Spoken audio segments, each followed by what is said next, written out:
check the mic and make sure it sound right, boys.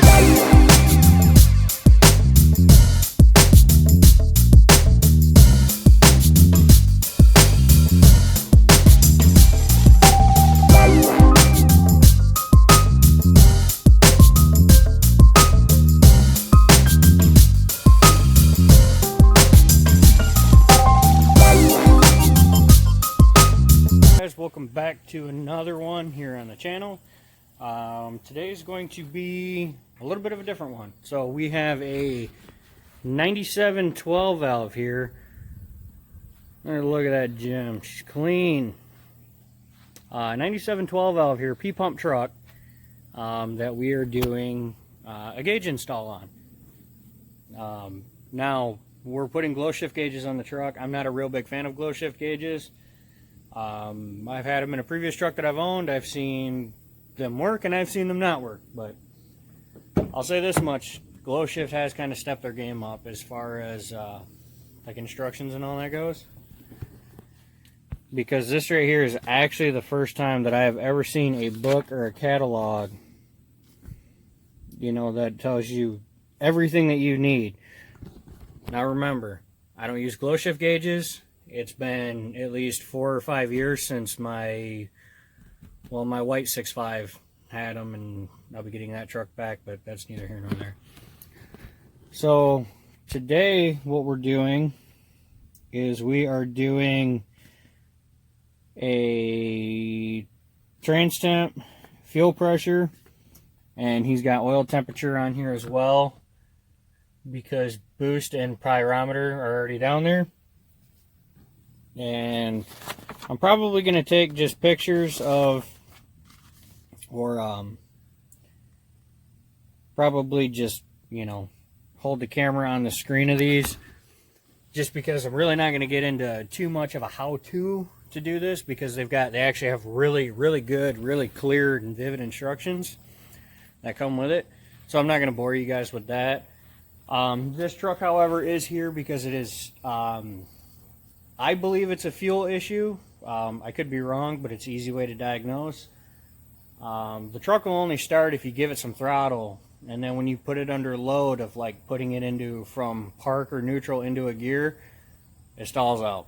So it kind of works out. He wanted to have gauges put in there. You know, I had mentioned you might as well grab a fuel pressure gauge. We'll go ahead and check that. We'll keep it simple and just kind of start diagnosing from there. And so, yeah, I've already got the pillar. Everything's wired. Yeah, it's wired up. The harness is ran. So what I'm going to do here is I'm going to put the fuel snubber in, because that's really the only one that I care about the most right now. And that's also the last little section of harness that I got to run.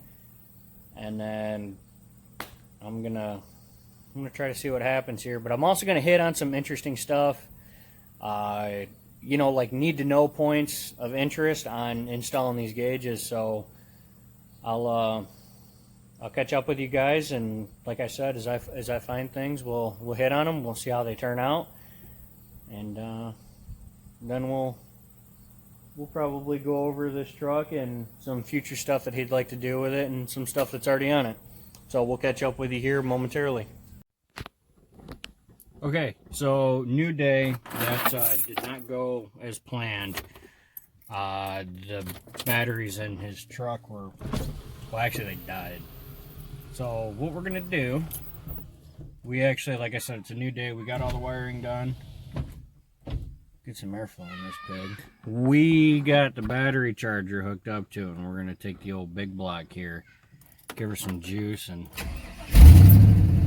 see what happens. Hopefully we can get the thing to fire up, and we'll go over the gauges too, but I want to see if that thing's making fuel pressure or not, so I'll catch up with you guys here in just a second. Okay, we got everything wired up. We got the trucks hooked up. I cranked this thing once over already, so I know it's got juice. Let's just let's see what happens.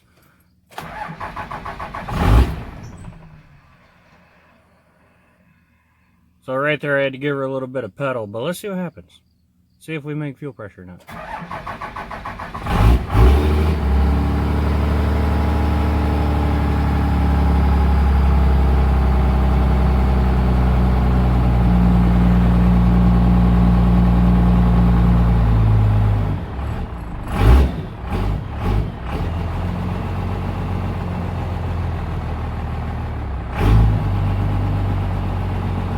I gotta keep my foot in it.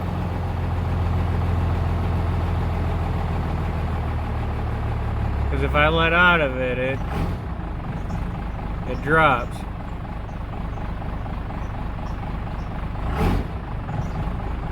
That almost feels like it's timing. That almost feels like timing. I could be wrong. I don't know enough about these P-pumps. I will say that much, but I gotta make a few calls. But anyway, I'm gonna catch up with you guys here shortly. And we'll go over the gauges. Yeah.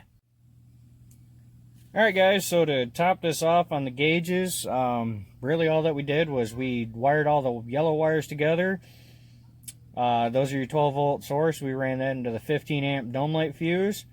The red wires are your, the yellow is your constant 12 volt source. The red is your keyed 12 volt source. And that we removed the 15 amp radio fuse. We put that in there. And then the orange wires here go into your dimmer switch on the headlights. But I haven't done that yet because he's got a couple other wiring gremlins in here that need to be figured out, and there's like he's got aftermarket cab lights and 2 other gauges that need to be wired up. The truck does not have a fuel issue. Actually, I just fixed why it's idling like a tractor. Super simple actually, and you know what? I'm not even gonna save it for another video. The throttle cable was it wasn't sitting inside of the little holder, so clip that sucker back in, and that's pretty sweet.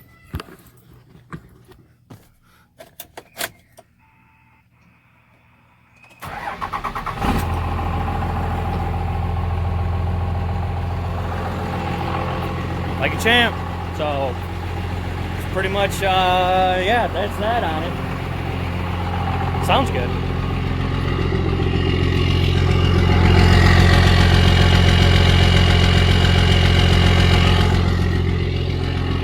So anyway, that's gonna wrap it up for this video. I'm pretty sure that the owner is gonna be really happy with this. I expect this to be a returning customer. We've got Bobby G's Cummins coming in for trans lines, and I've still got to do a review on the Edge comp box, which it's been that long since we've seen his truck.